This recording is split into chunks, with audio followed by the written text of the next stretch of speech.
দাবিগুলো আছে তার প্রেক্ষিতে কথা বলবে সাধারণ ম্যাথ শিক্ষার্থী ঐক্য পরিষদের প্রতিষ্ঠাতা সিনিয়র সমন্বয়ক মোহাম্মদ মুজাহিদুল ইসলাম। মুজাহিদুল ভাইকে কিছু বলার জন্য বিনীতভাবে অনুরোধ করা হচ্ছে। বিসমিল্লাহির রহমানির রহিম। প্রিয় সাংবাদিক ভাইরা, আপনাদেরকে জানাই আন্তরিক সালাম এবং শুভেচ্ছা। আপনারা জানেন আমরা সারা বাংলাদেশে অনেক ডিপ্লোমা হোল্ডার আছে, যেমন ডিপ্লোমা নার্স আছে, ডিপ্লোমা ইঞ্জিনিয়ার আছে। আমরা তেমনি একইভাবে হচ্ছে আমরা ডিপ্লোমা মেডিকেল। আপনারা দেখছেন ইতিমধ্যে আপনারা 22শে জানুয়ারি শাহবাগ 6 ঘন্টা ব্লকেট কর্মসূচি দেখছেন এবং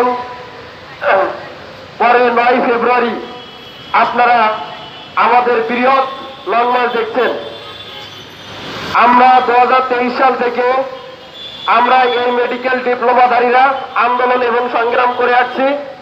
আমরা আমাদের বারবার রাজপথে আমরা মাইর খেয়ে আসছি এবং আমাদের উপরে পুলিশের লাঠিচার্জ থেকে শুরু করে আমাদের উপর মহল থেকে তাদের নির্দেশনায়, ফ্যাসিস্ট সরকারের নির্দেশনায় আমাদের স্বাস্থ্য শিক্ষা অধিদপ্তরের সামনে আমাদের রাত 12টার সময় স্টিম রোল চালানো হয়।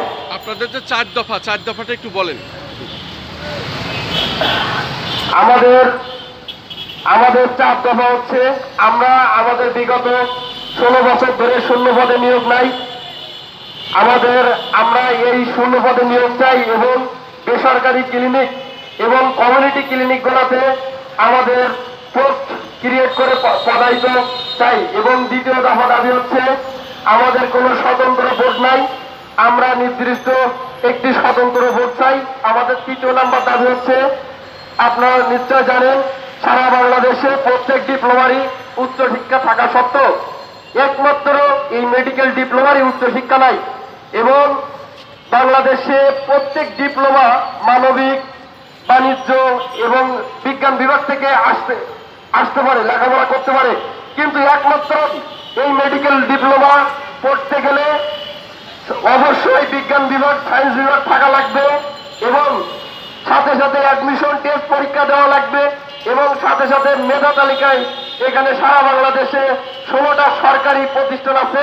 16টা সরকারি প্রতিষ্ঠানে যদি তারা চান্স পায় সেখানে পড়তে পারে, চান্স পায় সেখানে পড়বে। অন্যথায় সারা বাংলাদেশে 209টি বেসরকারি প্রতিষ্ঠান আছে, সেখানে পড়তে পারবে। সেখানে বেসরকারি প্রতিষ্ঠানে পড়তে গেলেও নিম্নতম 40 মার্ক একটা যোগ্যতা থাকা লাগবে। 40 মার্ক অ্যাডমিশন টেস্টে না পেলে তারা পড়ার সুযোগ পাবে না। প্রিয় সাংবাদিক ভাই বোনেরা, আপনারা নিশ্চয় জানেন আমরা বিগত 23 সাল থেকে আন্দোলন সংগ্রাম করে আসছি এবং আপনাদের উপরেও আমাদের 9 ফেব্রুয়ারি আমাদের লং মার্চে আপনাদের সাংবাদিক ভাইদের উপরেও লাঠিচার্জ করা হয়েছিল। আপনারা জানেন আমাদের শিক্ষার্থীদের উপরে বর্বর হামলা চালানো হয়। আমাদের অনেক শিক্ষার্থী জুলাইয়ের গণ অভ্যুত্থানের পরে আমাদের শিক্ষার্থী আহত হয়েছিল সেই লং মার্চে এবং অনেক দৃষ্টি প্রতিবন্ধী হয়েছে, অনেক মানসিক মাথায় আঘাত লেগে মানসিক প্রতিবন্ধী হয়েছে এবং অনেকের হাত ভেঙেছে, অনেকের দাঁত উঠে গেছে। প্রিয় সাংবাদিক ভাই বোনেরা, আজকে বাংলাদেশে, আজকে এই গণতান্ত্রিক বাংলাদেশে আজকে আমরা যে গণতন্ত্রের কথা বলি, কিন্তু সেই গণতন্ত্র কি আছে কি? আমার মন মনে না।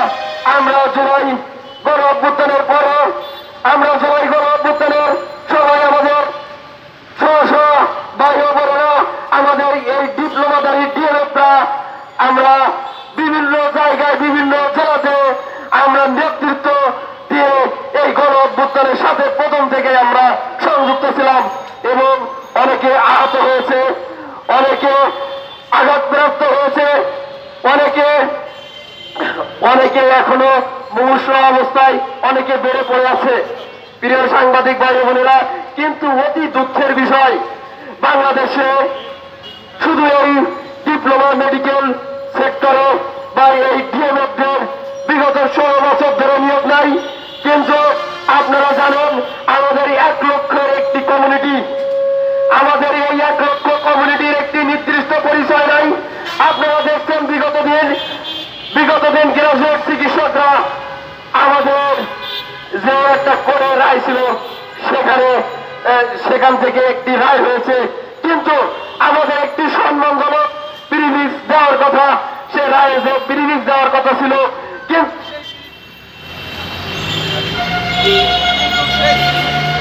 এখনো সরকার কিন্তু সেই প্রিভিলেজ এখনো রাষ্ট্র আমাদের নির্ধারণ করে দেয় নাই।